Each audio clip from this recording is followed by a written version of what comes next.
Senhor presidente, as ligações do PT com o crime organizado não são de hoje. Em 1990, por ocasião da criação do Foro de São Paulo, Lula esteve ao lado de representantes da Farc, Fidel Castro, dentre outras pessoas ligadas ao crime ou de partidos de esquerda. Inclusive, as Farc permaneceram junto com o Foro de São Paulo, oficialmente, até o sequestro da senadora Ingrid Bittencourt, no início dos anos 2000.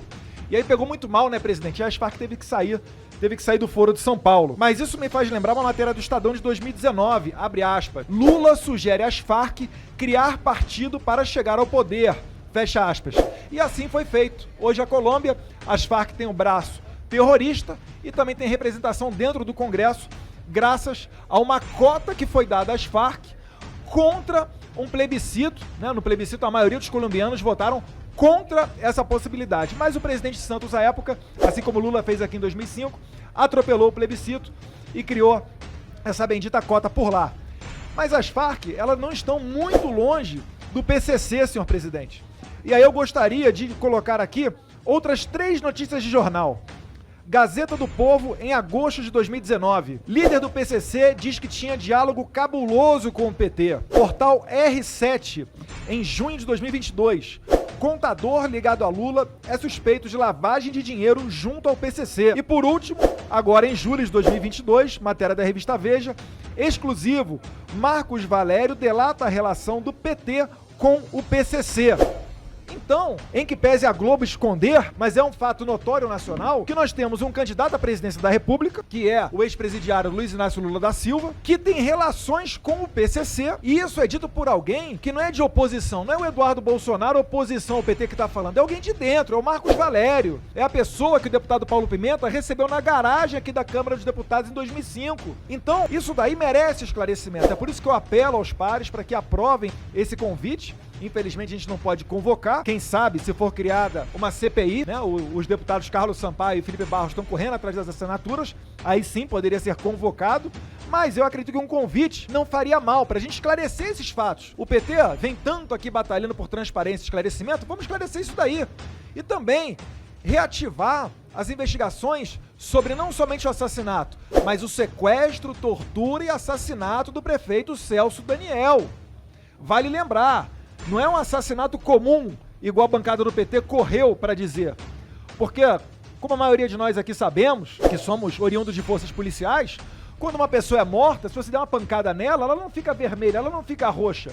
O Celso Daniel tinha marcas de tortura no seu corpo. E outra coisa, será que ele foi torturado para dizer onde é que estava o dossiê, onde ele tinha o nome de todos, não só de colegas próximos do PT, mas também outros de esquerda? Quem não deve não teme, não é isso que o PT fica falando aqui? Então vamos convocar o Marcos Valério. E não para por aí. Ele continua falando aqui. Olha só, outra matéria da revista Veja. Valério diz que administrava caixa clandestina de 100 milhões. Isso daí certamente propina para candidatura, de repente, de colegas nossos dentro dessa casa. Então veja, deputado Nélio, a gravidade daquilo que a gente está falando. Então, mais uma vez, eu peço aos colegas para se sensibilizarem. Agradeço demais a todos aqueles que assinaram a esse requerimento extra pauta, porque realmente não podemos correr o risco, senhor presidente, de ter, não é nem como presidente, porque eu não estou preocupado com isso. Eu acho até que o Bolsonaro tem grande chance de levar no primeiro turno. Vídeo que o Lula não consegue sair de casa e o Bolsonaro vai lá na Bahia, né? O pessoal fala que a Bahia é toda vermelhinha do Lula. Vai lá na Bahia, arrasta uma multidão. E o Lula tem até que falsificar a foto para tentar dizer que gente foi no evento dele ou se apropriar do famoso 2 de julho, uma procissão já tradicional da Bahia, para falar que aquilo dali eram pessoas que estavam na rua apoiando o ex-presidiário. Mas é muito feio para a imagem internacional do Brasil quando nós temos uma pessoa conectada com crime organizado. Poxa, tá aqui o Capitão Derrite do meu lado, sabe muito bem o que é PCC, o que fazem em São Paulo, sofisticados. Estão dominando as rotas do tráfico, desde os maiores produtores, lá no Peru, Bolívia, Colômbia, até o Brasil. E aí você começa a perceber, presidente Aloysio Mendes, por que o PT quer tanto legalizar as drogas? Querem transformar os parceiros deles de traficantes a mega empresários. Esse é o tipo de pessoa que a gente merece ter concorrendo à presidência da República. Pessoas envolvidas com assassinato de opositores políticos. Só porque o Celso Daniel queria mudar o esqueminha do PT, Há um ano atrás também, tem um programa no YouTube chamado Brasil Precisa Saber. O ex-ministro Alix Lorenzoni já falava que o PT era famoso no Rio Grande do Sul por 3 esquemas. Era o ônibus, o lixo, era o ônibus, o lixo e mais um outro esquema que eles tinham lá. Então a gente tem que investigar isso daí sim.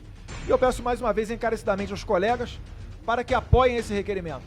Quando o Lula começa a falar que se gaba de que soltou sequestradores, quando aconselha as Farc virar partido político, nada disso daí à toa. Tá dando um recado pra vagabundagem, pra dizer, ó, tamo junto, podem fazer o que bem quiserem, e pra bom entendedor pingo aí, podem fazer o que bem quiserem, inclusive durante as eleições, que a gente vai correr atrás pra soltar vocês. Igual de repente tá na boca aí pra soltar o Adélio Bispo, que certamente se for solto e for assassinado, o PT vai querer jogar a conta em cima de nós. Quando usar de violência e assassinato é modus operandi desse tipo de pessoa. O primeiro contato que eu tive junto com o ministro de Justiça foi em 2015.